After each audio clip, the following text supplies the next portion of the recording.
সেদিন সন্ধ্যা নামার আগেই আমরা পৌঁছেছিলাম শম্ভুনাথের কালী মন্দিরে। চারদিকে ধূপের ধোঁয়া, বাতাস ভারী, আর শম্ভুদার চোখে এক চাপা ধকল। যেন নিজেকেই বোঝাচ্ছেন, আজ না বললে আর বলা হবে না। আমি আর বীরেন বসে আছি মন্দিরের ঠিক সামনে।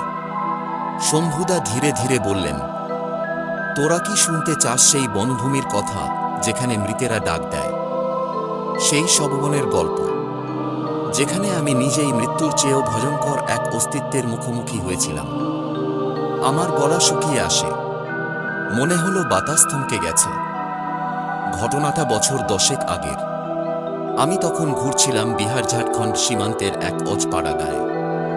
কাহালগাঁও বলে এক জায়গা আছে, তার উত্তরে পাহাড়ের নিচে এক বন্যস্থান, যার নাম সহজে কেউ মুখে আনে না। স্থানীয় লোকেরা বলে ওখানে গেলে মানুষ আর ফিরে আসে না।